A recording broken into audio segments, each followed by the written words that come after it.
When the flames of chaos rise like a raid on your village, will you stand ready or fall in ashes? Today, we'll arm you with 20 battle-tested prepper strategies to shield your home and family from disasters like the recent Los Angeles fires. Let's prepare for the storm like true Vikings, where only the ready survive. Stay with us, warriors.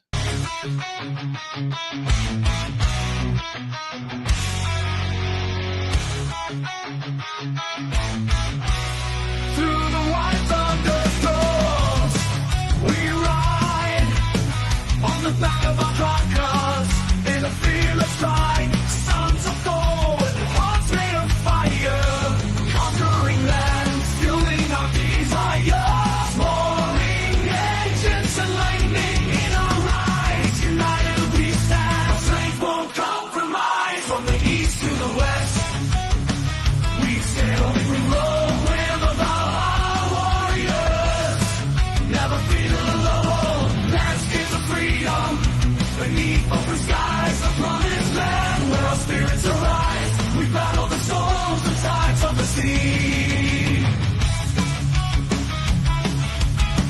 Now we've arrived in the land we're meant to be.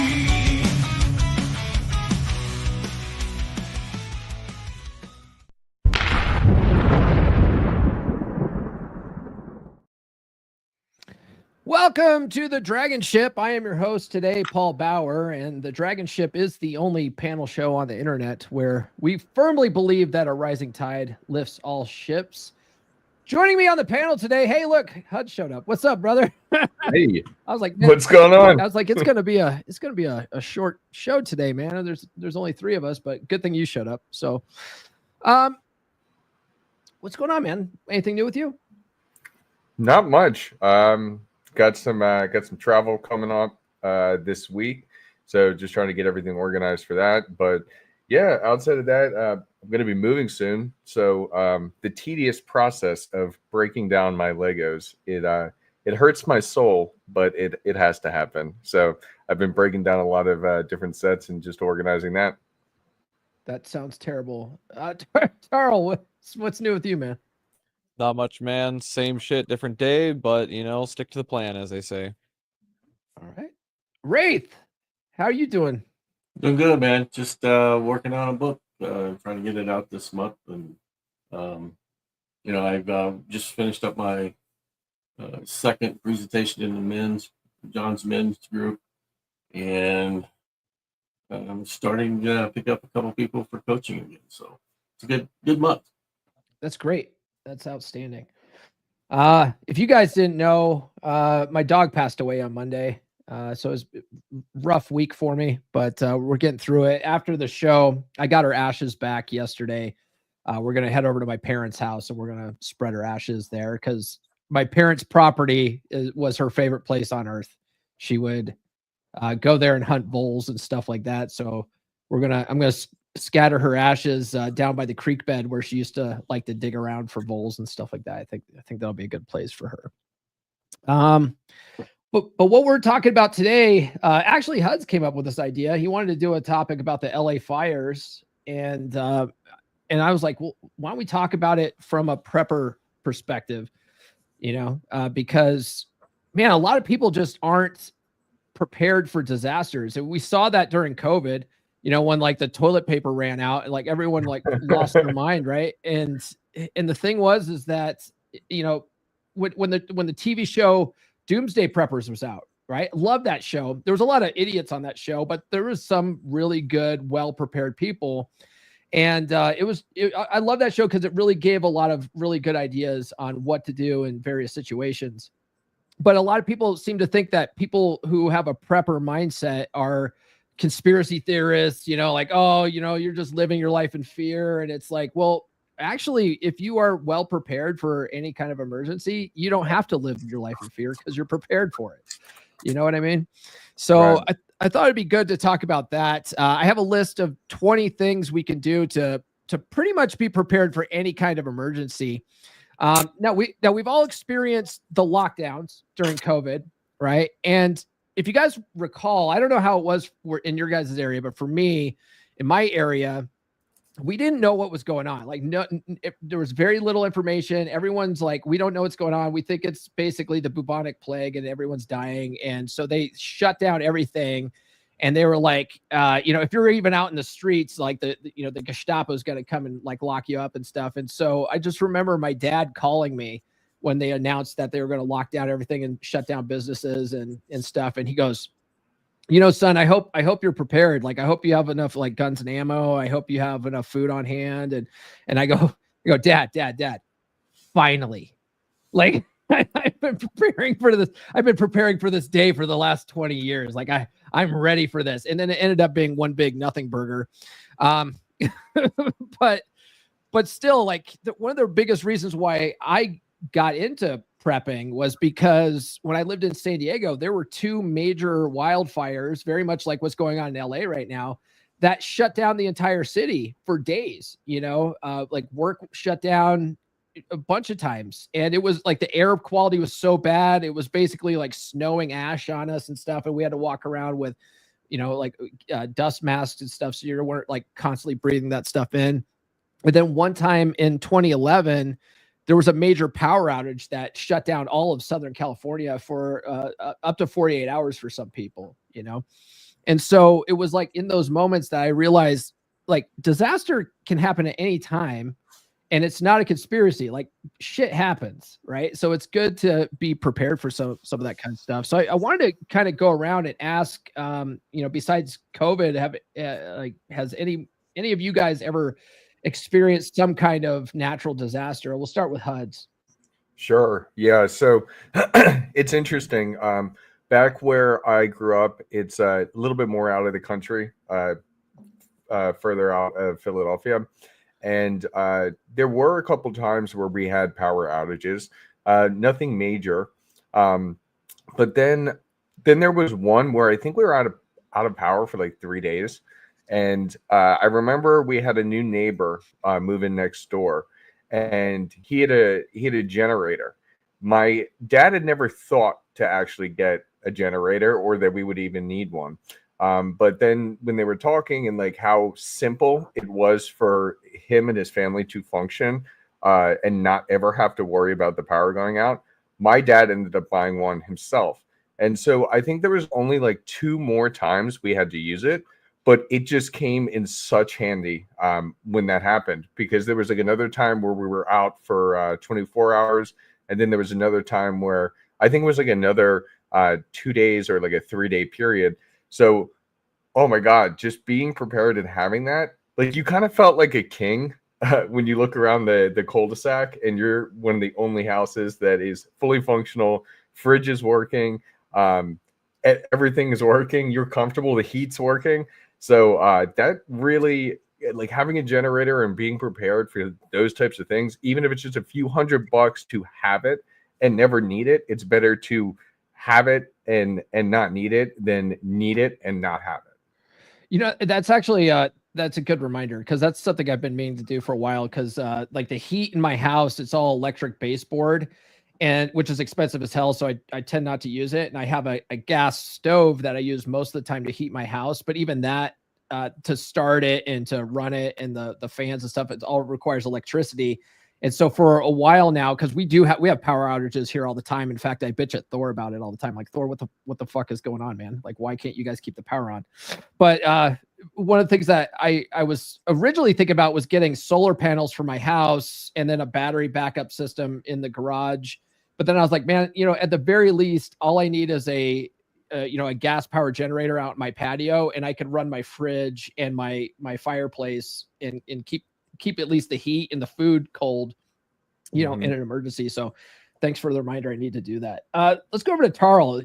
You live in Florida, right? You guys have like hurricanes and shit there. You're not in Florida. Where are you at? No, far north. We have tornadoes. Yeah, tornadoes. So, okay. Yeah, so we had to deal with a couple of those. Did the old bad advice of parking under a bridge, taking cover under a bridge during a tornado. So got to experience some pretty fierce winds. So in terms of natural disasters, that's the worst I've personally had to deal with. So, and that was all due to, my grandfather was actually a weather radar specialist in the Navy. right? So he actually picked one of the best spots on the planet in terms of overall weather with the least natural disasters. Tornadoes are the worst we got to worry about here, fortunately. So I had a natural disasters class in college, and I thought it was going to be this cool class learning about wildfires and stuff. It ended up being a geology class. But one of the things that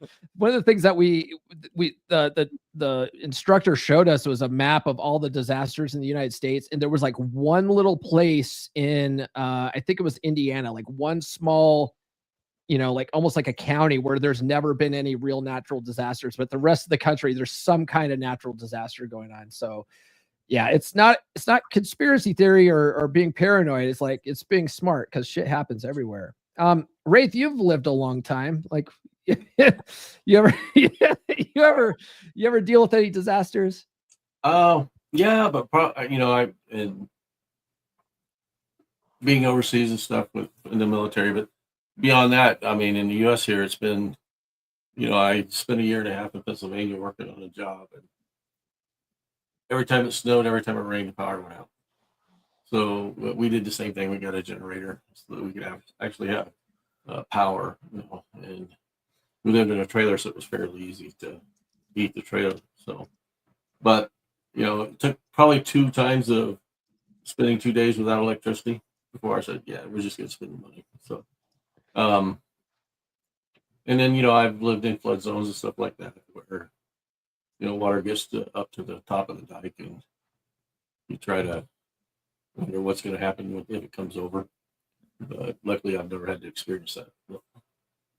But it can be challenging, and you do have to prepare for it. Yeah. I've never lived in well, no, I did. One time I lived in, when I was living in San Diego, I lived really close to Mission Valley. And if anyone, has ever or lives out in San Diego, they know that Mission Valley is actually one big floodplain. And they have like all the malls and stuff in town, like right down by the river. And it's like, they are this close to 100-year flood time. And that whole valley is going to be wiped out. It's only a matter of time. It's kind of funny. I'll tell you what, when it comes to floods, that sucks. So my shore house actually did flood once, and it ended up costing, I think, like $20,000 or something. I remember when I asked my dad, I wasn't really directly involved with it. I think I was at college at the time when it occurred. But them even being able to pay for and take care of that at the time, that's a huge thing. Like when we talk like emergency funds and things like that, imagine the flooding occurs. You need to pay to get like the baseline gutted out and replaced, and you don't have the money to do so. The longer you wait, the worse that damage becomes. So that's another thing, just having that emergency fund, because you never know when something like that's going to happen. Or at least having insurance, but man, Right. if you're in a place that's a known flood zone, trying to get insurance in that, it's going to be hard. So yeah, you definitely pay a premium for it. That's for sure. Yeah. So I have a list of 20 various ways. We might not get all through all of them today, but we'll see. We'll try to get through all of them. And then we'll go around just sort of talking about them.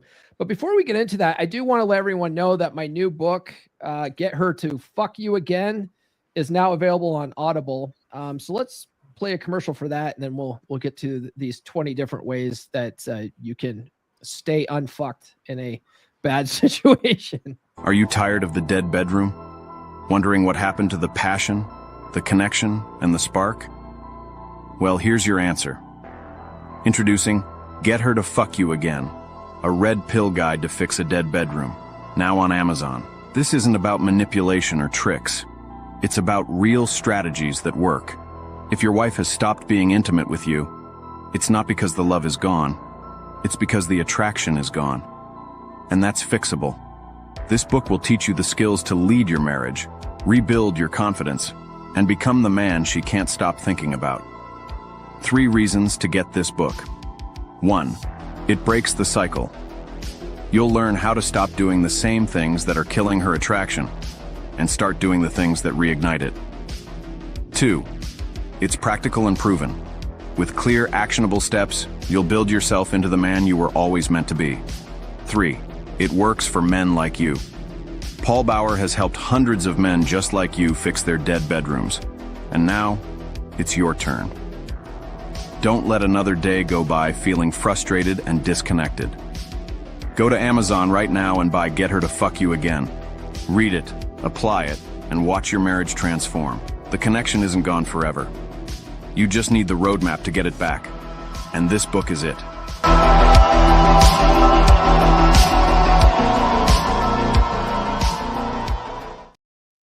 Edgy title, actionable information.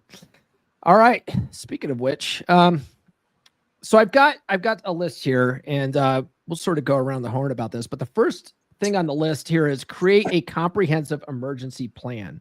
So outline evacuation routes, family meeting points, emergency contact numbers, include contingency plans for different types of disasters. What do you think about that one, Huds? Yeah, so that's actually an interesting point because I haven't like written out or prepared for something like that. And it's a good reminder so that you know what to do.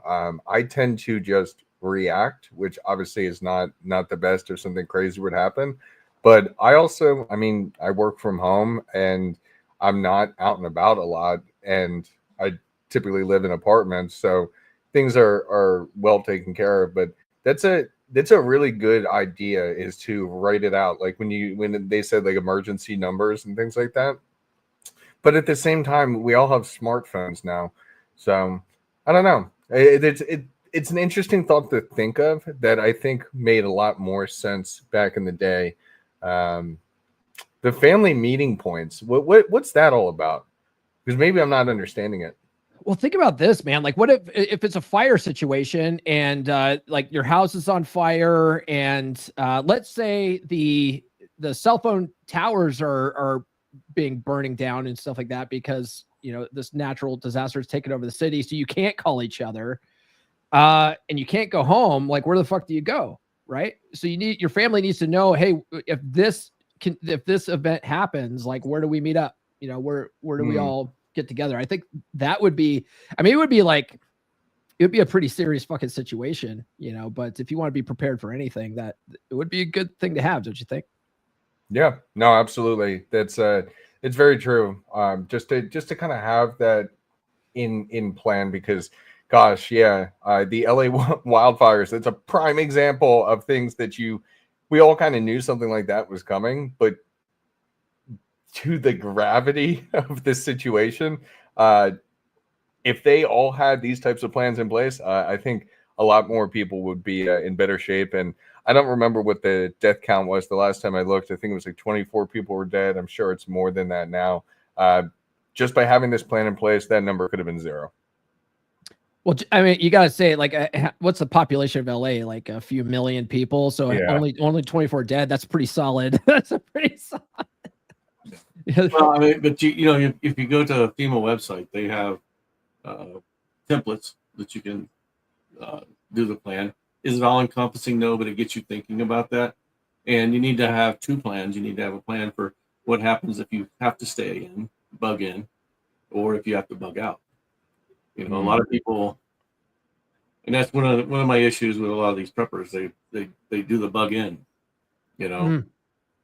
But like I said, you get a tornado that takes out your compound. What are you going to do then? And it doesn't seem that a lot of them prepare for that. That was my big. You're right. That was my biggest gripe with the show Doomsday Preppers, and I don't know how much of it was because it was Hollywood and they were trying to make a concise show, but a lot of preppers on that show would only be thinking of like one specific scenario. Like, okay, we definitely know that it's going to be a global pandemic, so this is what we're prepared for. And it's like, okay, but what if it's not a global pandemic? What if it's a war type situation, or like what if it's just a massive was it super volcano explosion? Like, what if it's that? Like, you're not preparing for any other possible contingency? It's only this one thing. That was my biggest gripe with that. Yeah, I noticed that too.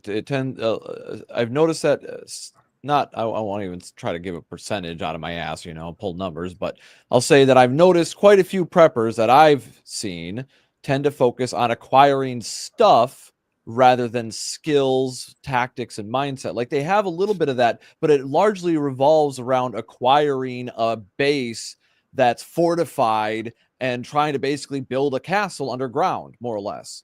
And just create a fortified bunker and dig in and hope they can ride out whatever's going to happen in the most extreme situation. But it's like you're preparing for the most extreme situation where like you and your family, like realistically, like you're not going to repopulate the planet. We've already done the math. One family can't repopulate the planet. So you're just going to like live out the rest of your days in an underground bunker. And that's if that happens, right? What is the most likely scenario? A lot of these people are more or less acquiring a fancy security blanket to make them feel better rather than actually preparing themselves mentally for what they might have to do.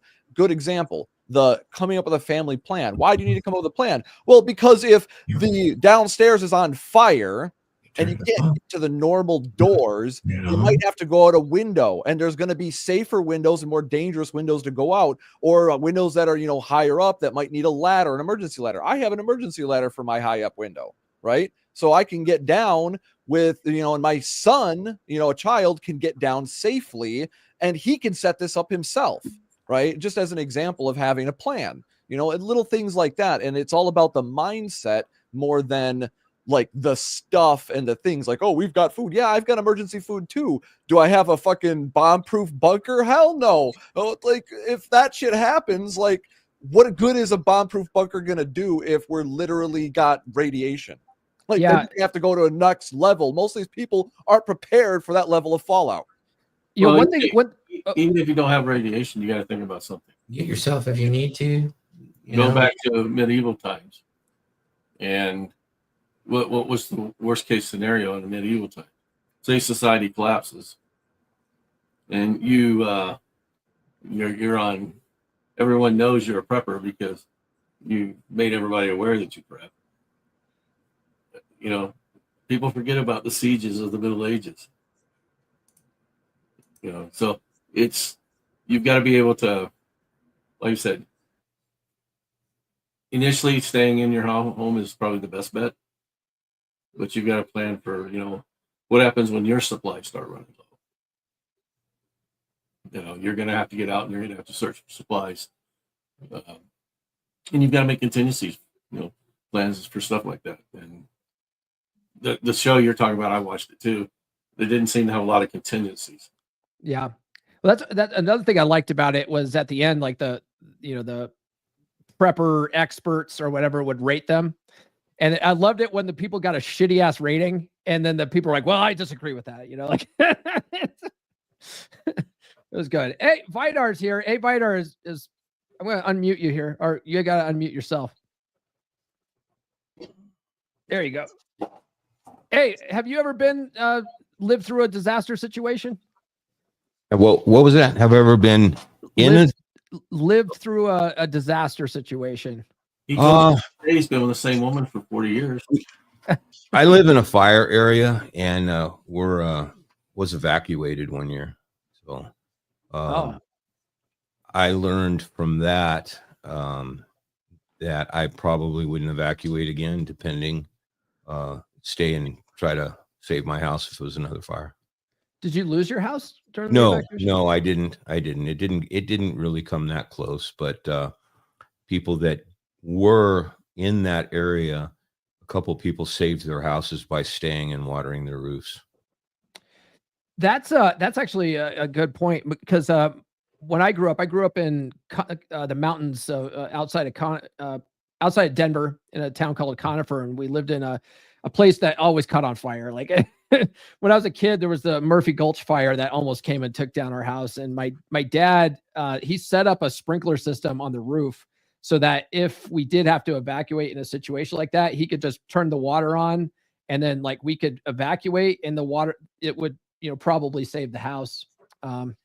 Luckily we never had to use that stuff. And then my parents finally moved away before the last set of fires. So it's not an issue anymore where we're at now, but right.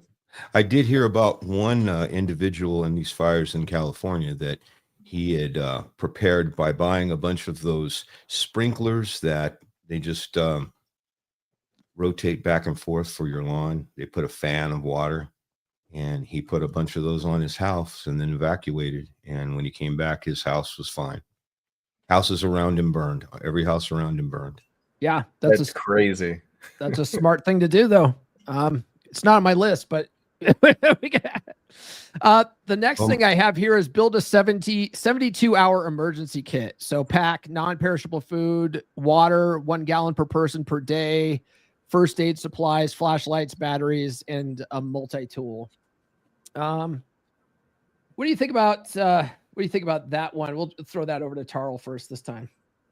Well, I mean, going back to, my grandfather made a decision of where to, nest after he left the Navy, a full career, and he was a scoutmaster, right? So my dad ended up being one of his scouts, so I grew up with the motto, always be prepared.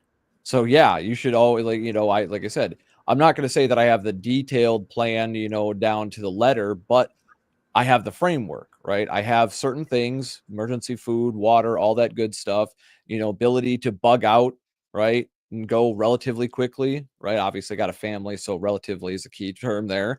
But that's, if need be, it's all about having the mindset and the tools available and then knowing what to do. So yeah, definitely, man. Always be prepared, as the motto says. Yeah. What do you think about 72-hour emergency kit, Wraith? I have one, and I have a 48-hour in each one of my vehicles. Oh, that's good. What part of the country are you in, Wraith? I'm on the other side of the mountain from you. Oh, okay. Yeah. Especially like out here, in like in Colorado, especially if you're on the other side of the mountain, like over in the Denver area, there's some nasty ass snowstorms where I remember when I was a kid, my dad couldn't get his car up the mountain, and he had to park at the bottom of the mountain and just stay there overnight. Like that shit happens in Colorado a lot, where people are like eating peanut butter in their car, and like they have blankets and stuff just in case they have to camp out in their car for the night and wait for the graders to come by. That kind of stuff's smart to have in your car. Yeah, that's a good call on that one. What do you think, Vidar, about 72-hour emergency kit or any kind of emergency kit like that? Well, a 48-hour, 72-hour kit in your vehicle and a mini bug out bag is really important, I think, especially depending on where you live. I live in the Mojave Desert, so traveling an hour into the desert to work, just in case of any disaster, I have that also. I think being prepared for a 72-hour would be the very minimum. I think at your home, you should have much more than that. And one of the things that people need to realize is water and the amount of water you will probably need. A friend of mine one time drove this point home that he lived in a small community that had a water main break. And when that water main break, they had no water in that community for 3 weeks. And they had bottled water for people to bring in. But without water to flush your toilet, life gets pretty miserable. So he always emphasized also, you want to have enough water that you can flush your toilets, or area outside you can dig a hole, because you don't want that overflowing in your house. Myself, I have a large above ground pool, and we also have some 55-gallon drums we store for drinking water, but I have a large above ground pool that we maintain, and the only treatment that we put in it is chlorine, which chlorine will dissipate. So that can all be converted to drinking water, and it can all be used for, you take a few gallons of water and flush your toilet down when there's number 2. And that would make life a lot easier. So it's something, some of those things are important to remember about too, when it's not end of the world, but inconvenience. Well, that brings us to the next one, which is stockpile water and filtration systems. So store at least 3 to 7 days of water per person and invest in portable water filtration systems or purification tablets. And that's important because if you guys ever heard of the rule of threes? What's the rule of threes? The rule of threes is you can live you can live 3 minutes without air, 3 days without water, and then 3 weeks without food. Right. Gotcha. So you can live a lot longer without the food, but that water, you're if you don't have water for 3 days, you're up shit's creek. So having water is almost more important than food. And a lot of times, if you ever watch like outdoor survival shows, right? And I was an outdoor survival show addict, man. And my favorite show was Dual Survival. And it had like these military guy and a hippie guy, right? And the first 2 seasons were great. And what Viking was talking about is guys don't spend a lot of time working on skills. One of the things that Cody Lundeen said, he was one of the hippie guys, he was like, knowledge doesn't weigh anything. You know, if you know how to do this stuff, you don't have to carry a lot of gear around. But one of the big things I learned from Cody Lundeen is like on these shows, there's a big emphasis on catching food and like eating bugs and like all this kind of stuff because that's cool, right? It gets people to watch. He goes, but in reality, if you're like in he goes, most people are rescued within 3 days. So he goes, your primary concern is shelter and water, and like you can go multiple days without, you can go weeks without eating. So like you're not going to be out there eating all these bugs and shit. Like you're probably going to get rescued before you need to eat a bug. But making sure that you have some kind of water system. A really great thing I'd like to bring hiking is a life straw, which is like, it allows you to drink water like right out of the river and stuff like that. Cause it's got it filters out all the microbial bacteria and stuff like that. But water is huge. It's super interesting because when you guys were talking about like doomsday bunkers and stuff like that, I totally forgotten this girl that I had dated years ago, and like years ago. This is like college time period, and her house, the basement was half finished, half unfinished. In the half unfinished, her dad kept digging and literally built out an entire doomsday bunker there. And when we're talking about having more water than food, it was almost like an equal ratio, or if not more food, more canned food than it was water. So it's really interesting that you're saying that because, God, the amount of cans of Spam back there, I always just thought it was just funny, but it's there's like levels to this, and he was just one of those insane people that went all the way with it. But I find that very interesting, and it's a good thing to remember. Water is most important. Yeah, Spam is actually a really good thing to have on hand. Survival. That's that. What a lot of people don't understand though is, in order to eat, you have to have water, because your stomach requires fluids to digest food. Yeah, good point. But the food storage, that brings us to the next concept. So keep a 1 to 2 month supply of shelf stable foods like canned goods, freeze dried meals, and rice or beans. I'll say this about canned food. This is one thing that I learned about keeping canned food, because I have a shitload of canned food myself. Most canned food will outlast the expiration date. But the one thing that is not that great is anything that has any kind of tomato base in it, right? Like tomato sauce, canned tomatoes. One thing I like to have is canned stew and canned chili, but those have tomato base in it, and that tomato is acidic and it'll actually eat through the can eventually. And so then it's not so good anymore. But most of the time that canned food, like Spam is like the perfect, storable canned food that'll last forever.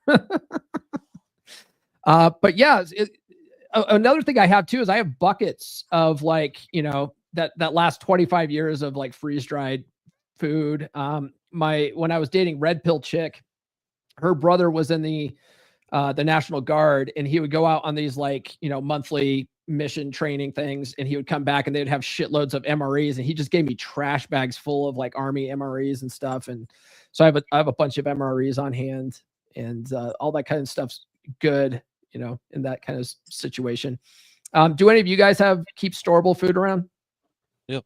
I got several buckets of emergency food, about a month's supply for our family if we need it. So That's good. What about you, Wraith?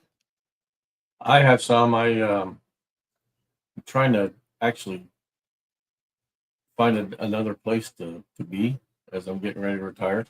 So I'm trying not to move a bunch of food and stuff anymore. So we're going through the process of trying to use everything we've got. And I'm going to convert over to, like 4 Patriot stuff, more freeze dried. Okay. Yeah, that's good. Yeah, some of that stuff too, it doesn't taste too bad. Some of it's pretty fucking nasty though. Yeah. Someone's asking in the chat here, where's Glenn? Glenn's fucking lazy today and he didn't show up to the DragonShip. So yeah, we're streaming to his channel, but he didn't show up today. All right, let's see here. Vidar, do you keep any storable food? Maybe 3-year supply. You have a three-year supply. Is it all Love it. freeze-dried stuff? Or is it in the freezer? Like what is it? Well, I have quite a large pantry that I rotate food through. I also have a chamber vac that I've stored lots of beans, rice, dry goods, and it lasts for a long time once you get all that oxygen out. So Yeah. That was another good thing about that Doomsday Prepper show is they actually showed you how to store food. Like you could take eggs and like cover the egg in oil and keep it at like a relatively cool, but it doesn't have to be like, cold like a fridge, and it'll actually store for months, Well, we actually have eggs in jars, and you put in this it's a food grade lime, and they'll last for 3 years. Wow. Yeah. And at room temperature. Yeah, you could pickle it too. interesting. You can pickle eggs too, and pickling will keep it too. What's fascinating is do you guys have any Mormon friends? Anybody? Any Mormon friends? I live on the western slope of Colorado, so I'm really close to Utah, which is like, the Mormon capital of the universe. And if you go to Utah, like almost every house there, they all have basement and they all have big, huge like storage pantries there because prepping is actually a part of the Mormon religion.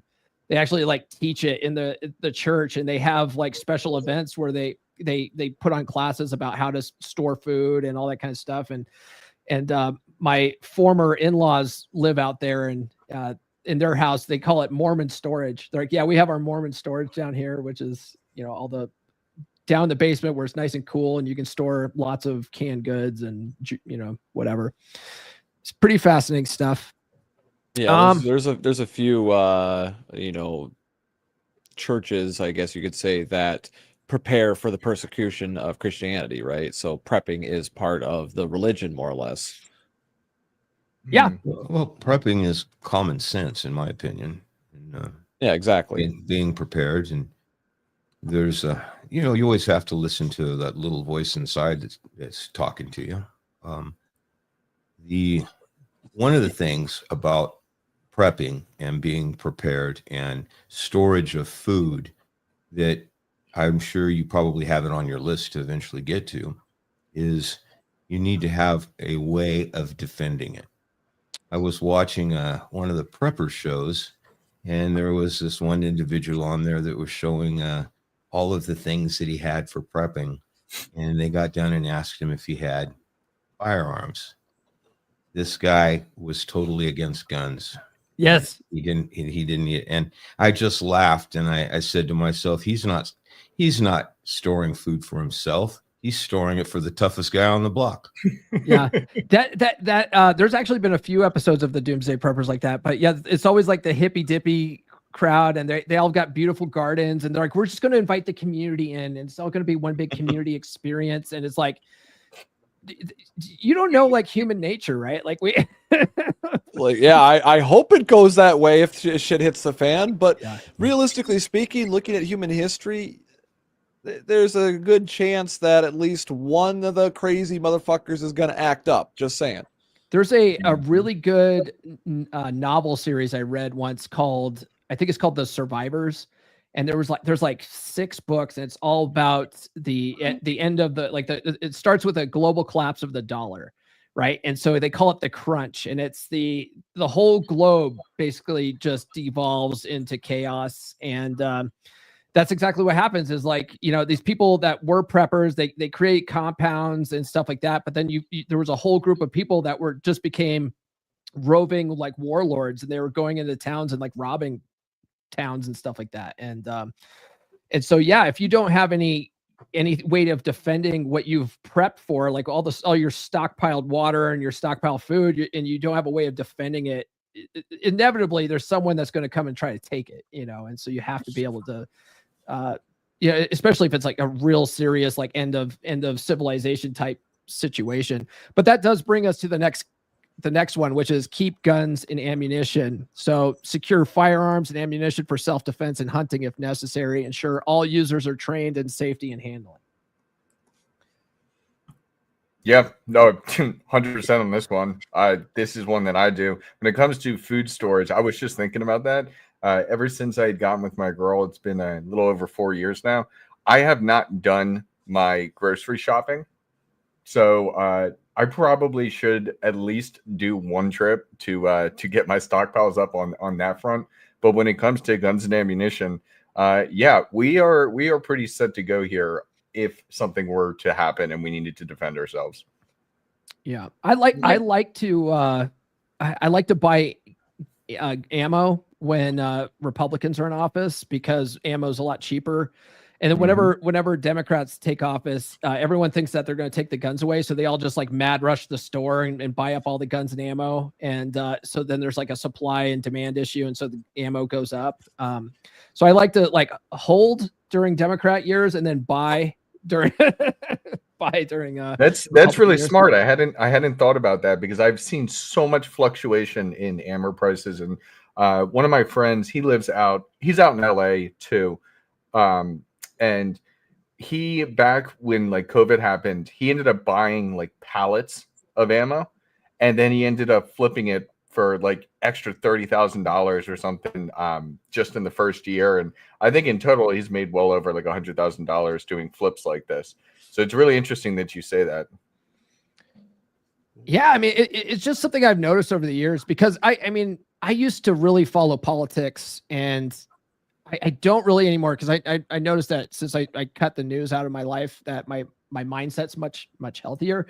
But I just sort of noticed this trend that whenever, you know, like when Barack Obama took office, like everyone was like, oh, they're going to take all of our shit, right? And then when Biden took office, everyone was like, oh, they're going to take all of our shit. And it's like, they haven't actually taken any of our shit yet.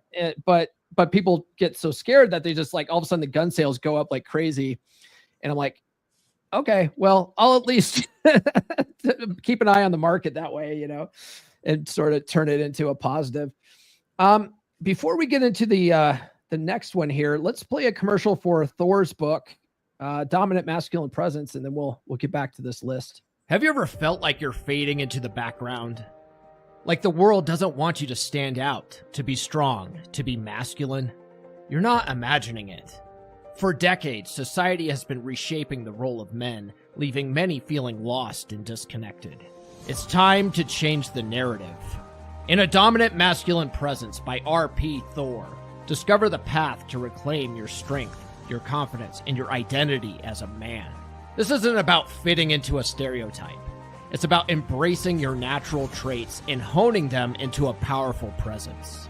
Learn the 7 skills that every man needs to lead with authority, read body language, and control his emotions. R.P. Thor breaks it down with clear examples and practical advice to help you transform your life. It's time to stop apologizing for who you are. It's time to lead with pride and courage. A Dominant Masculine Presence gives you the tools to do just that. Get A Dominant Masculine Presence by R.P. Thor on Amazon or listen on Audible. Don't let society dictate who you should be. Claim your strength and redefine your future. Wow. Thanks, guys. Yeah. Sure. Nice Yeah, to I see wanted to- everybody here. How you did want feeling, to Thor? Are you highlight doing something all real right? quick. What's that? I said, how you feeling, Thor? Recovery's been a little tough. It's 2 weeks out of surgery. I had the physical therapist and the occupational therapist say I'm doing way too much. I would say so too. Yeah, they measured me upper body, lower body, and said I was above average as just a normal man. So I was high functioning, but I'm basically tearing myself down. So I got to get more rest. And yeah, I feel it for sure. So they want me to rest up for at least another 2 to 4 weeks, and then I got another procedure to do. But yeah, other than that, I'm doing okay. Back to this prep thing. Another thing you guys can think about. Just I've been down that road and enjoyed it for many years. You know, I'm 100% off grid, on grid, doesn't matter, both water, electricity. That would be one of my first considerations. If I'm in a home I'm going to be in for more than 7 years, I would consider getting my own electricity and my own water if I'm in an area to do such a thing. It's just smart. And then the other thing is if, instead of storing ammo and all that, well, you can consider a couple other things, you know, not just food, but small first aid kits. You know, have 6 of those available for trade. Those are really handy. There's other things like that you can do as well, you know, small tools, rechargeable flashlights, things like that. Anything to do with electricity. Electricity would become hugely valuable to somebody if the grid went down. Just keep in mind, if we had an ice storm and the grid went down, electricity would be really valuable to you, and you could trade electricity, believe it or not. If you look into this, that would be useful as well. Batteries, all those sort of things are great to have on hand in addition to your ammo, and they're cheaper too. And then take a look. We talk about stored food. Hey, that's great. I love it. What about live food? Oh, Chickens? keep chickens on hand. And How about fish? I mean, I raised thousands of fish in my greenhouse before. So much so that I hate fish now. But it's not that hard. It's a fun hobby. I mean, heck, why not raise a bunch of dogs and cats? All right, Food's we're not cheap. eating the cats and the dogs. We're not eating the cats and the dogs. Please no. Well, I mean, what you have is you have something that's tradable. And if it's the right kind of dog, you know, it's something you could easily trade for a lot. And the food's really cheap. Store some pet food. Not only could you eat it, they can too. If you look at some of the storable pet food, it lasts for a decade and it's shelf stable. And yeah, there might be preservative in it, but if it's emergency stuff, so what? It's usually nutritionally complete as well. Just food for thought. You know? Yeah, you don't want to throw a bunch of kittens at your enemies, but hey, you know. cat nunchucks. Yeah. I Just wanted to highlight something in the chat before we move on. Somebody was commenting, and then he went on TV to tell, you know, all this stuff. You know, yeah, don't do that, guys. Right? It's one thing to like give some disclosure about your preparedness, but at a certain point, you don't want to show your whole card, your whole hand, right? You don't want to show all your cards.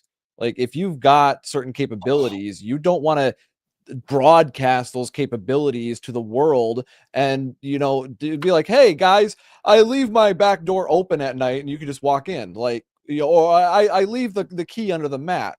You know, it's just like, are you serious? Like, you're just going to tell that? Like, that's the definition of self-snitching, right? Even though you're not like, you know, doing anything bad in those situations, you're leading to something bad because you're giving people information they don't need to have. Unless you got a pit with punji sticks in it and you're hungry. Yeah, Then you can tell Glenn the leaves door's his open. back door open. Glenn does that. Oh my God. Actually, Oh my. so Thor, you brought up one of the next items, which was first aid and medical supplies. So maintain a fully stocked first aid kit, including bandages, antiseptics, pain relievers, and any necessary prescription medications. One thing that a lot of guys don't know is that antibiotics, you can get them over the counter. They sell them as fish antibiotics, but they're human grade and like amoxicillin. You can buy fish amoxicillin. It's literally the same thing that you would get if you needed amoxicillin. But a lot of people don't know this either, that antibiotics are only good for bacterial infections. They're not good for viral infections. So if you had COVID, your antibiotics aren't going to help you with that kind of thing. You know what I mean? The Tractor Supply can, huh? Tractor Supply. Tractor Supply, you can get that stuff. Ivermectin. You can get ivermectin. Yeah, because they sell that for horses. It's like a horse deworming stuff. Mhm. But that you can get Antiviral. that. Yeah. Yeah. If you have a Tractor Supply there, we have several Tractor Supplies here out in the cow pasture. So we're Any good feed store will have it. yeah. And it works. Works great. Does anyone else want to touch on the medical supplies? Well, you might have trouble finding the antibiotics, even the fish antibiotics anymore. He's tiered. They have, I believe it's nationwide, that they stopped selling them without a prescription from your vet, and that was last July. So in June, I stocked up on quite a few. There are a few feed stores that will still sell it, but it's hush hush. Then I think it may just be the supplies they still have. So if you can get it, you should get it. I think this was a big pharma push to have that happen. So there's ways to get brand name antibiotics of every variety. If you were to work with people in this group, it's not hard. There's absolutely ways to get all of that stuff legally and with prescriptions at very reduced rate. So that you can get them if you want them, and they're storable. The last time I ordered fish stuff, I think I got it off of Amazon, but yeah, if they've truly banned it, it probably wouldn't be able to do that. There was also realize like Mexico and some other countries have reciprocal prescription legislation, which means that any doctor in any of those countries that have that can write prescriptions for anything you need. And once you have that, all the online pharmacies open up to you at 1/10 of the cost of regular pharmacies. So yeah, you need to do a little digging. Yeah, I know that they are. I do want to say I know that they are still available. It may be more difficult, but I know for a fact because I love myself some Steven Crowder. I find him hilarious, and that being more of a right-wing political show. One of their sponsors, and I know that Better Bachelor actually has a sponsor for it too, where you can order these kits that do have them. So it's definitely out there. I'm trying to do the research on it right now. Wellness.com, and it essentially operates on what I just said, reciprocal prescription laws in different countries. Once you have a country like that, it's the same pharmaceutical. It's fully legally acceptable to pass borders and customs and all that stuff. Once you have that. Gotcha. A lot of them have the laws that regular telemed or even digital med, which is text and email, is acceptable. And those kits are very actually good. I've seen them with Cipro in it, and with Rimadyl and all the antivirals. So it seems pretty good. Yeah. Yeah, I'd add one thing to this. When it comes to antibiotics, the key thing that people need to understand, what most doctors are going to be concerned about is whether or not you're using them correctly, right? And also not self-diagnosing and trying to use them to fight colds when that's a viral infection. The antibiotics aren't going to do anything but fuck up your gut biome, basically. That's another thing that a lot of people don't understand, is that taking antibiotics does mess up your gut biome, which is going to reduce your ability to absorb food and nutrients and make you potentially unhealthy if you do it too much. And another mistake that people commonly make when they take antibiotics is that they don't finish them. They don't do the whole course. And this leads to the biggest problem that a lot of doctors and that our species is facing, is bacteria immunity to antibiotics because of abuse, misuse, and overuse of these things. So that's why they're trying to crack down on them, just for a little clarity. No, that makes sense. Moving on, the next one we have here is communication devices. This sort of goes back to what Huds was talking about before with cell phones. But you want to have battery-operated hand crank radios, walkie-talkies, or a satellite phone for staying informed and communicating when cell networks are down. What was that? Okay, hold on. We're professional podcasters.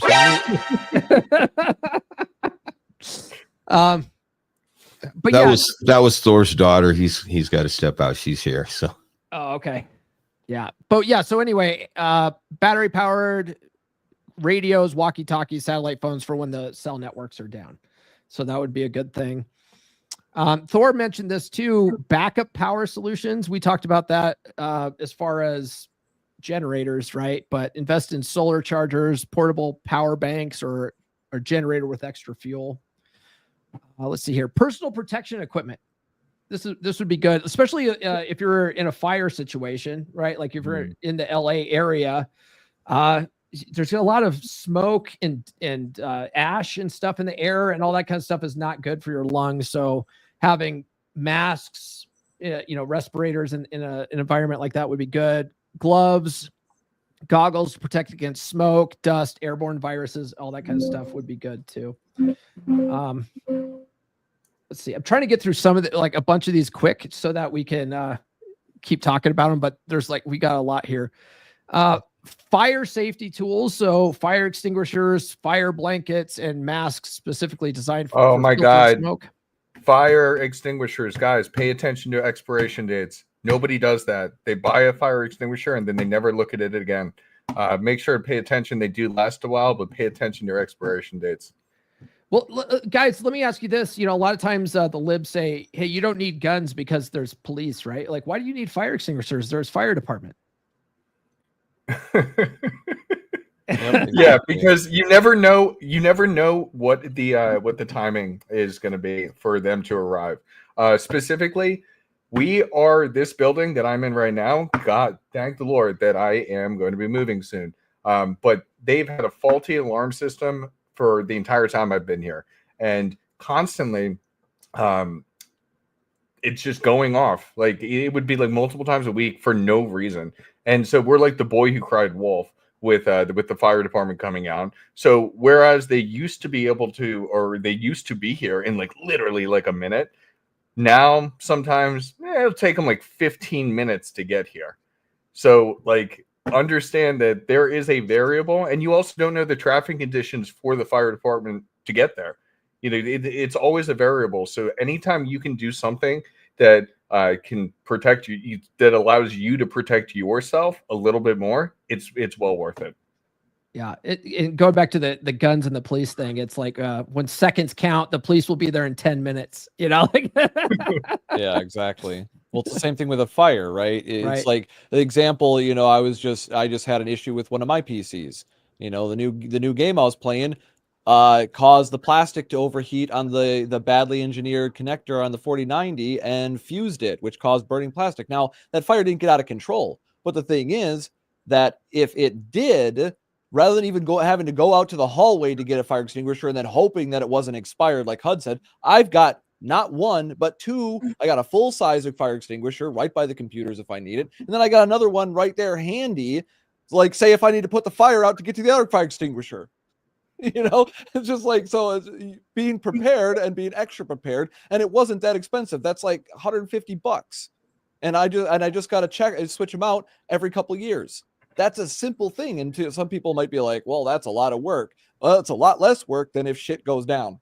Yeah, it's a lot less work than rebuilding your whole fucking house. Yeah, exactly. Filing, even if you got insurance, like having to deal with all that. Like people don't understand the inconvenience that some of these things can have if they actually happen. The time. You're never going to get back. Yeah. Oh, this guy, or AJ here says, knowing also how to combat the type of fire with the proper agents is a wealth of knowledge. That's true. I mean, like, if it's an electrical fire, you don't want to throw water on it, Oh man. And like kitchen fires, people when it's like an oil fire and then they throw water on that too. And then it goes everywhere. Yeah. Like, I don't know if I think everybody knows it, but if you have like a kitchen fire, like a stove fire, you're supposed to just turn the heat off and let it sit. It just burns itself out. But instead, everybody like throws it around and freaks out, and that's what causes a lot of it. Yeah, yep. And that's what aerosolizes it and causes it to become more flammable. You got a lid on that pan, just put the lid on it. Yeah, take out the oxygen there. The next one here, this sort of goes to what Wraith was saying earlier about too many guys are thinking about bugging in and they're not thinking enough about bugging out, but emergency shelter, right? Having portable tents, sleeping bags, or thermal blankets in the case of evacuation. And that requires sleeping outdoors, right? You have to bug out where you're going to sleep, so having some kind of tents or something like that would be good. Anything you want to add to that, Wraith? No, not really. But other than the fact that there's numerous books that you can start looking at to give you checklists for those bags and stuff, and you're gonna come up with fire starters and stuff like that. I don't have any problem with fire starters. I actually have some, but you better learn how to use them. Practice before you use the stuff in the bag, or have to use the stuff in the bag, I guess is the best way to put it. Everyone knows how to get in a sleeping bag. Not everyone knows how to start a fire without a lighter or matches. Yeah. One of the best survival books I ever read was called The Green Beret Survival Handbook by Michael Hawk. And yes, his name is Mike Hawk. One of the things that he says in there is on the fire starting, and he has all the stuff about how to make bow drills and hand drills and rubbing sticks together. And he goes, having a lighter, a Bic lighter, he's like, they're cheap. You can fill your rucksack full of them. And he goes, there's a million reasons to have a lighter and not a single reason not to. And he goes, the million reasons is the amount of strokes it takes rubbing sticks together to get a fucking fire going. Yep. I can vouch that my dad made me learn how to do that as part of the Boy Scout routine when I was 5 years old, and I did it. All right. Yeah. And I would recommend it. It's doable, but it's a pain in the fucking ass. Oh, it's a lot of work. So now, as example, fun fact, he says that he gave that advice, but I always, especially during the winter, I carry around a Bic lighter in a Ziploc bag in my coat pocket. So anytime I go out anywhere, it doesn't matter. I always have the ability to summon fire. Yeah. I have in my when I go hiking up in the woods, and I'm only planning on going out for a day hike, but I always bring a backpack full of gear, in case something happens. I break my leg out there and I'm stuck, right? Whatever. And I have my sack is full of at least like 5 or 6 lighters. And then I also have several ferro rods in case, something happens where the lighters aren't working right.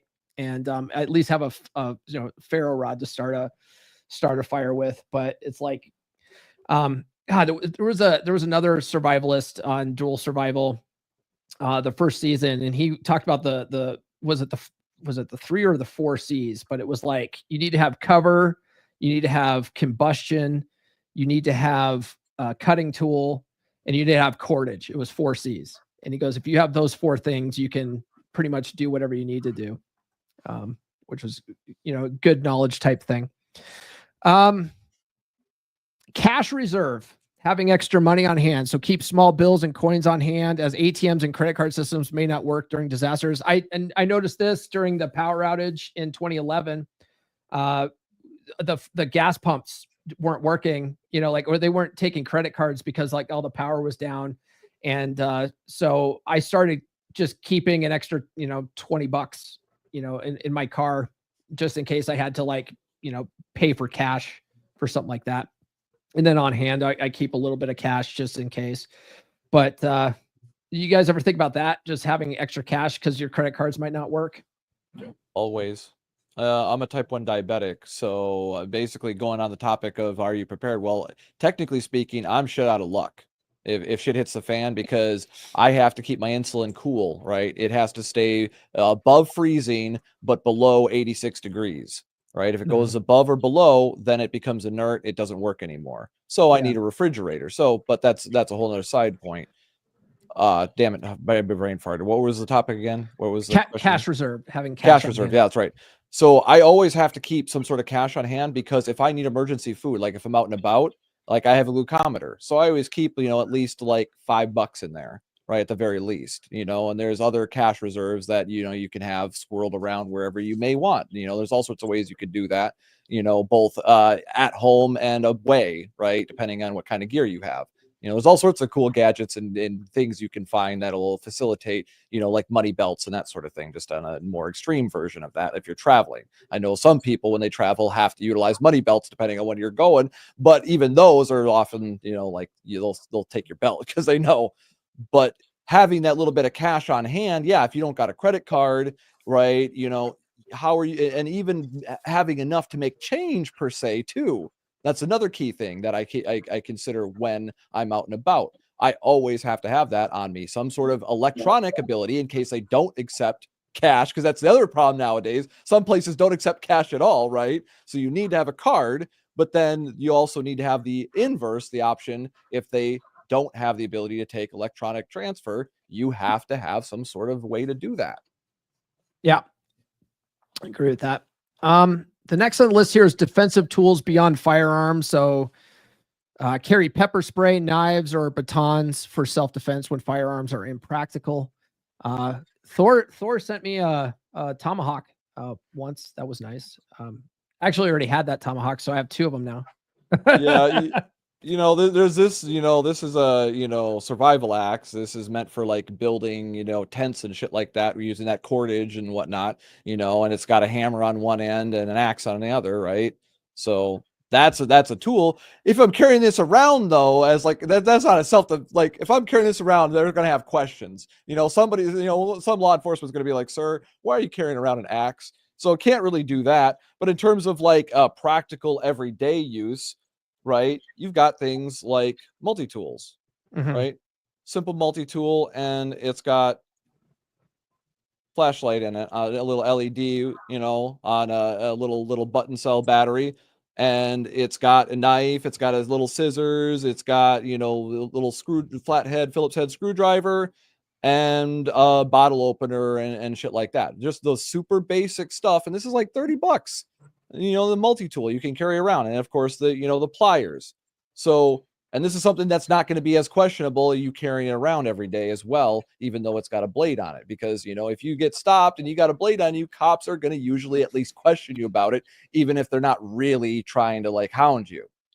So that's something you always got to be aware of, because you carry this on your belt, not concealed. Fun fact: any blade over like a half an inch, if it's concealed carrying a deadly weapon. Fun fact. Anybody that tells you otherwise is capping. That's the law, right? That's a concealed weapon. You got to open carry pocket knives and shit like that. Otherwise, you can get ticketed and even arrested, depending on the state you're in. If the cop wants to be a dick, I suppose. Well, yeah. Yeah. But I mean, it depends on the circumstance, because if you're in the wrong place, the wrong time, and you're walking around like that, once again, they're not necessarily going to be in the wrong to question you being there. Just saying. Yeah. Or you're the wrong color, No, I'm just kidding. Oh, Paul, you can't say that. That's inappropriate. The next one I have here is vehicle preparedness. So ensure your vehicle has a full tank of gas, jumper cables, a tire repair kit, and emergency supplies like flares and a spare tire. I'd also throw in there, make sure you have a toolkit in there. So yeah, you can fix, things that you could fix. Hygiene and sanitation supplies. So store hand sanitizer, baby wipes, biodegradable soap, and portable toilets or waste bags. That might be handy. Especially if you have to bug out, right? Yeah. Important documents. Keep photocopies or digital backups of IDs, medical records, insurance policies, and emergency contacts. Have you guys thought about that? Yep.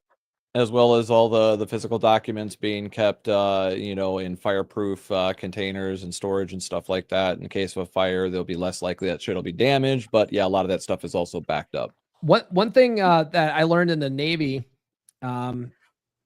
when we were issued our DD-214, right? When you get out of the military, you get a document called the DD-214, which says that you got out with, honorable discharge and all that kind of stuff. You only give you one, and it's the original. And so one of the things that they tell you to do when you get out is go down to your county clerk and recorder's office and get a legal copy made with the county. That way, if anything ever happens to that document, you can always go and get a legal copy of that document. And so the funny thing is, the whole time I lived in San Diego, I never did that. And then when I finally moved here to Colorado, I went down to go get Navy plates, because in Colorado you can get Navy plates for your car. And so I had to bring my DD-214 down there, and the license plate place is like right around the corner from the county clerk and recorder's office. So I was like, you know what? I should probably do this since I'm here. I finally got that thing recorded. Thank God. It's smart to do that for any kind of document. If you can, like, take it to the clerk and recorder's office, so you can get a legal copy of that. Yeah. Prepare for pets. Include food, water, carriers, and any necessary medications for your pets. You know, if you love your pets anyway. Yeah, or say you got a cat and your cat is particularly squirrely and won't calm down during shit like that. My cat never had that issue, but my sister's cat did, and we had a house fire, and the cat was so crazy we had to leave the cat behind. Right, the fire ended up being all good. I ended up controlling the fire, fun times. But the cat would not cooperate and literally tore me up. I literally was fighting this cat for like almost a full minute, trying to get it in the carrier, and it did not want to go. Yeah, he was mad as fuck. Neither of my cats like going in the carrier, and when I have to take them for their annual shots, it's always like I always leather up, put like, and then I'm like, all right, let's fucking go. Yeah, my cat was fine when it was time to go. I called him, he came running, I scooped him up and took him. Yeah, yeah, my cats are terrible. Love them though. Let's see here. We've got skill building. So we talked about this a little bit, right? Learning survival skills like first aid, basic carpentry, fire starting, water purification, how to start a fire with sticks. But yeah, like skills don't weigh anything, so the more you can learn how to do some of this stuff, the less you have to carry around and put in a kit.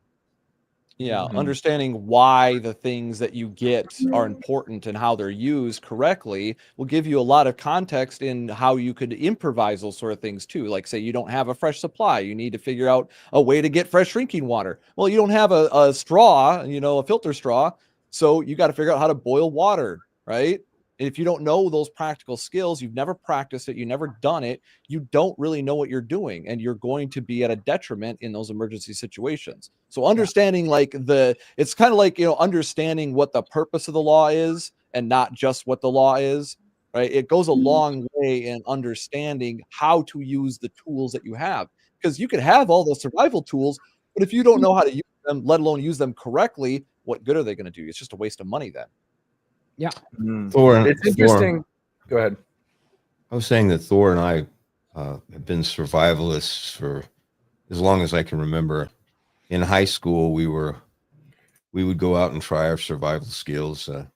We would actually go hiking in the mountains, go camping for 3 or 4 days, and the only food we would bring would be maybe a can of tuna, and then maybe 3 or 4 cans of dog food. And the reason we would bring dog food is that, of course, the tuna would be very easy to eat the first night, but we would be trying our best at our survival skills to eat anything but that dog food, the canned dog food. So we did pretty good. We came out of it hungry, and we never had to eat the dog food.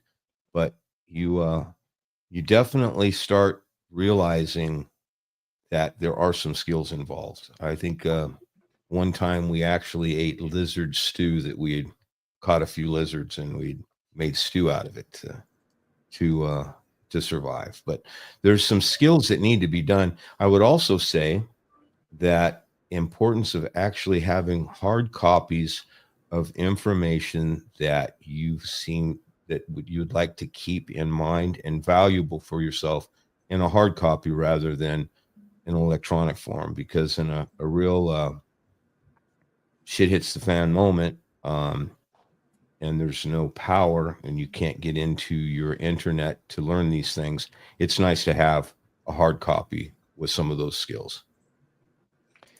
Yeah, I mentioned it already, but let's see if I can find it here. I'll drop it in the chat if I can find it. But the Green Beret Survival Handbook is a really good book to keep on hand. It's real small. Here it is. It's Hawk's Special Forces Survival Handbook. That's what it. Oh, he must have changed his name to it.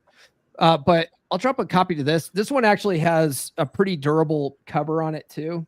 And so if you have that in your like rucksack or something like that, that has lots of great stuff in there. That sounds like a good one. And it's easy to read too, because I've read like the SAS Survival Handbook, and the guy who wrote the SAS Survival Handbook also wrote one for urban survival, which is pretty good too. But it's really dry, it's really like hard to read. But Hawk has a like sort of a sense of humor. You know, he's a country boy at heart, and he's just funny. So the way he talks, it's actually kind of really relatable. So that's why I liked his book the best. Let's see here. We've got community network. So establish connections with neighbors or local groups for mutual aid and resource sharing during crisis.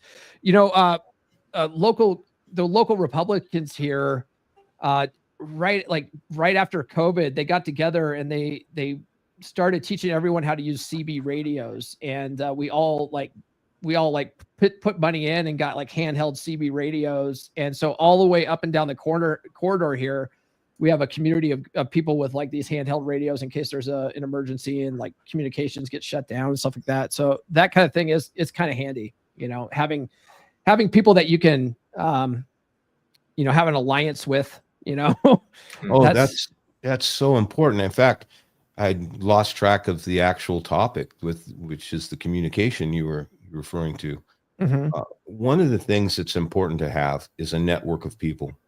Yeah. Because in a real shit hits the fan moment, you're going to need a network of people. It's going to be very hard to be by yourself, to defend by yourself. Whereas if you have a network of people, a group of people that you are prepared with, it makes it a lot easier. One of the people that I have in my group actually is a ham operator, and he has little ham radios, and he's got even extras in case that situation happens, that in the group we will have communication through his ham setup.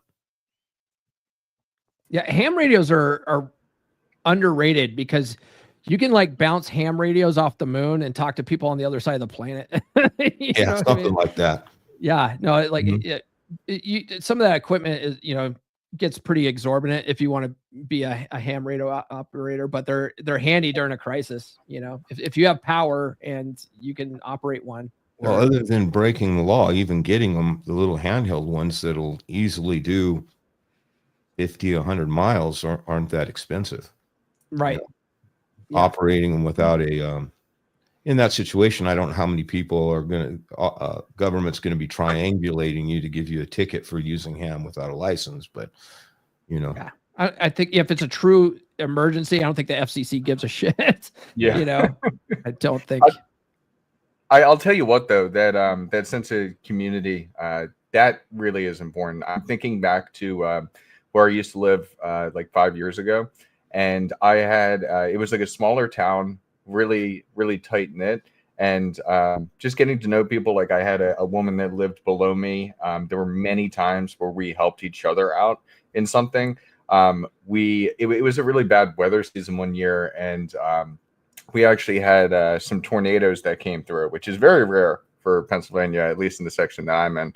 And she would always notify me about different things that were going on. We had a fire station / police station a couple buildings down, and we had shelter there. They were very welcoming to us whenever something crazy was going on. Just having that support and not needing to need it most of the time, it still is very helpful to have that. Like she would text me sometimes prior to getting the alert on my phone of some weather event occurring, just because she was so well connected as well with everybody in the area. Yeah, that would be really handy. The last one we have here is stay informed. Monitor local alerts and updates from credible sources. Subscribe to emergency alert systems via text or email. What do you guys think about that? Yeah, that's solid advice, as well as, you know, being involved in other networks, you know, because I was in MLD, John's Body Language Mastery Network when everything was going down. I already kind of was seeing what was going on because I was already spotting some of the misinformation, because I was so, you know, I've been talking to doctors for years about germ-like stuff and viruses, because I was a Resident Evil fanboy. I love the games. And I wanted to learn about how the shit actually worked rather than being in fantasy. I wanted to learn what the reality was. So I talked to actual doctors. So when this stuff's all coming out, that's why I had an N95 mask for going out versus a cloth mask, because that would actually be useful if we were dealing with that sort of situation. those sort of things.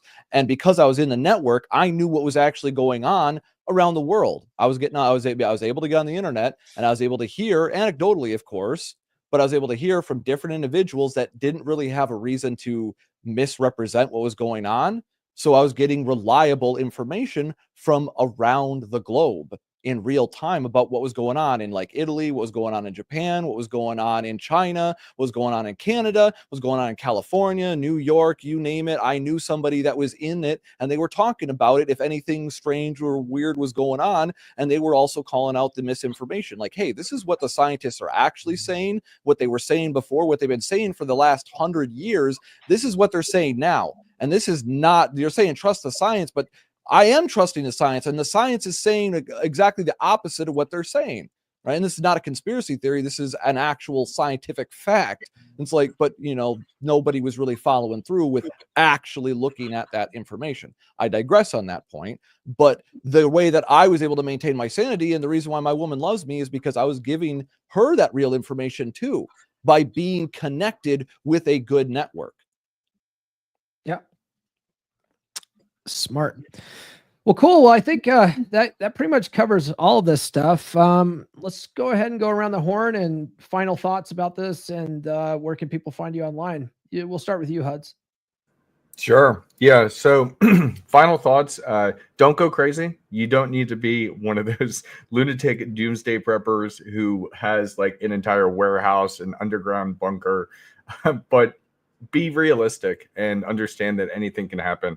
One thing when we were talking about like things that we have in the car, my car battery kind of sucks, and it typically goes out every year as soon as the weather gets cold. So I've got jumper cables, and I'll be honest with you guys. If I had to go do it right now, I Google it every time exactly how to do it because I'm scared of shocking myself. But the fact that I understand what needs to happen and I have that available, I'm never dead again. Because that first time that you're like with a dead battery, it is just absolutely so dumb. So definitely take the time to think about just those main essentials. We went through a lot of those main essentials. Some things can be more expensive than others. I saw somebody had mentioned that they got a generator for themselves, and it was like $700. Sometimes you can get things a little bit cheaper. Understand that everything's an investment, but understand the purpose behind it. Because that one time you get caught with your pants down, it's not fun. Now, for the future, I have an exciting announcement. My Men of Now community. I've talked about it. We had a group meeting actually with Beer Club as well as the Dragons this week, which was absolutely fantastic. Such a great discussion on money management. And I did share with everybody that we were going to be reopening my group. So Men of Now is going to be reopening.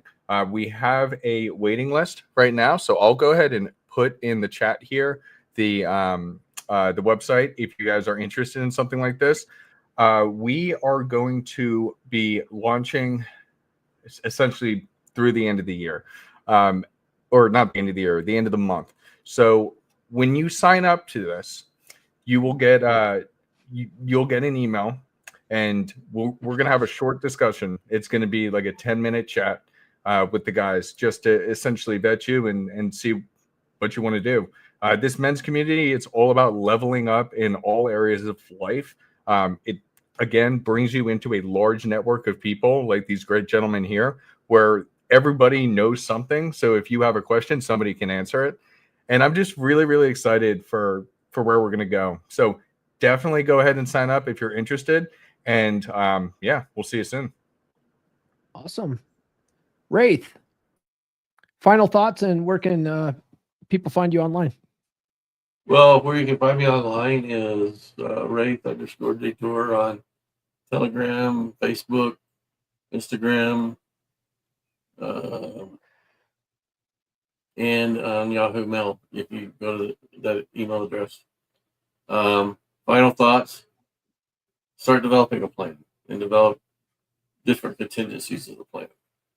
You know, if you're going to stay in place, figure that out. How much food and stuff you're going to need, how much of everything you're going to need, And then, if you have to bug out, have a place, an idea of where you're going to go and, what you're going to need to get there. And if you have a large family and you guys are going to all bug out and meet at a location together, make sure there's some form of communication or a plan of when they're supposed to show up, and when they don't show up, what's the next step. So, but other than that, like I said, you can catch me in those areas that I told you where I was at, and that's it. All right. Vidar, final thoughts, and where can people find you? Okay.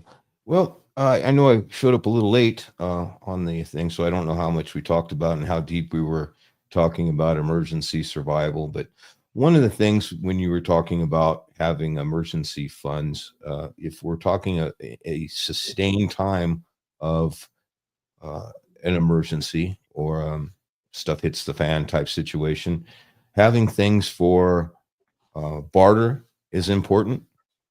Again, if you have chickens, eggs, one of the great things for self-sufficiency in meat, if you've got the ability to do so, is rabbits. Rabbits are a great meat source, more protein than chicken, plus their pelts can be used for many different things.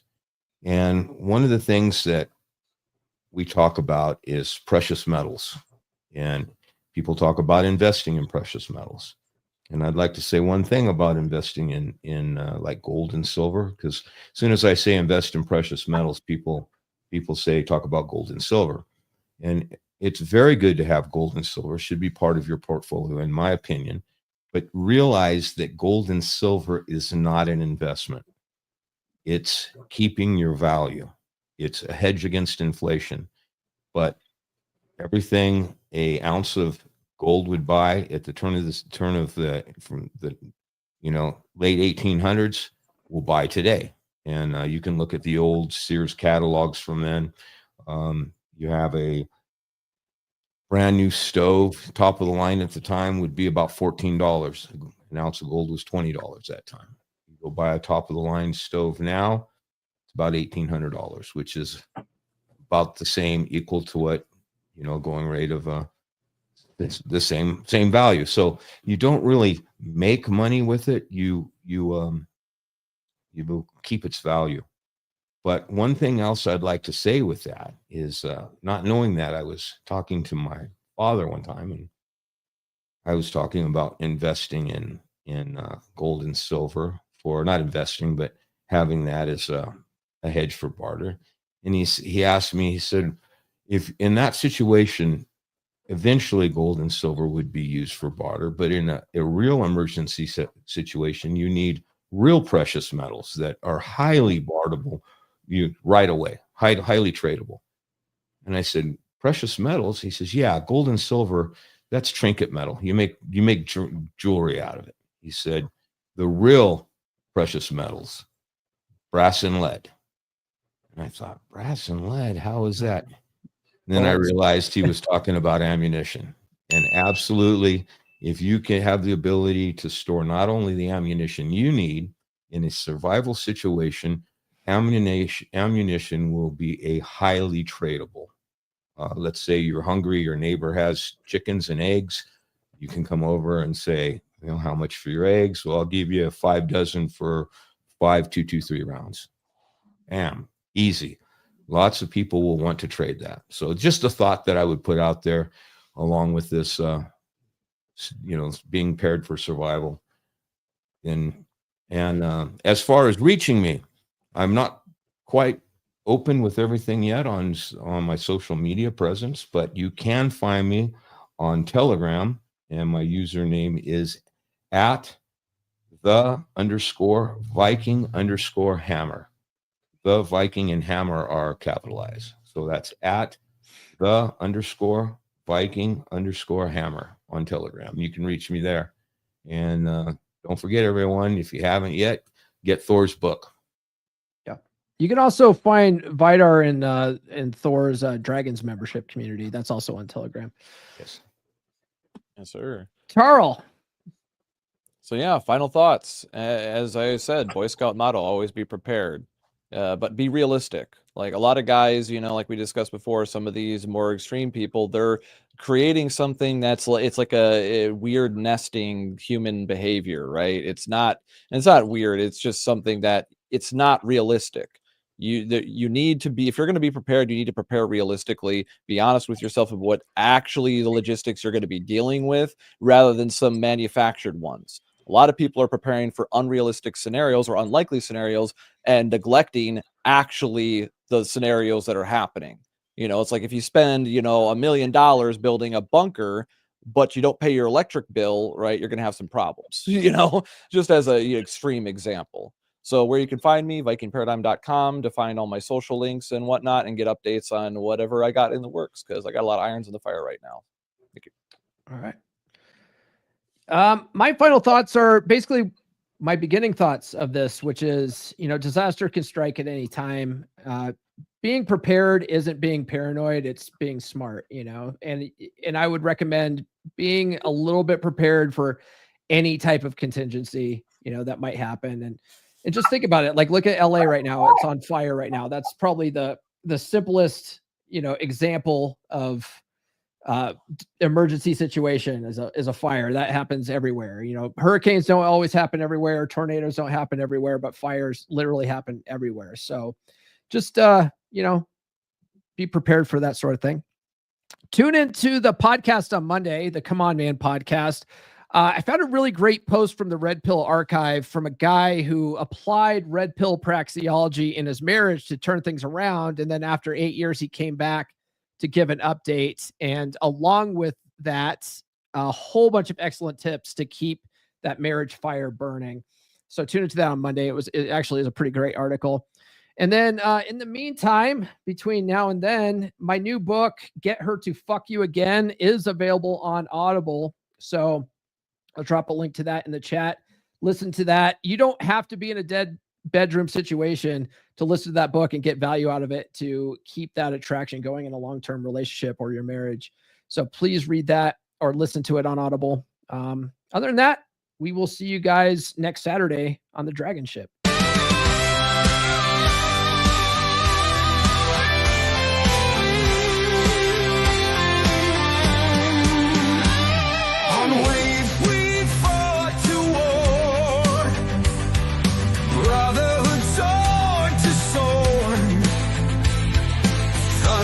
Cracked above in these battles we love.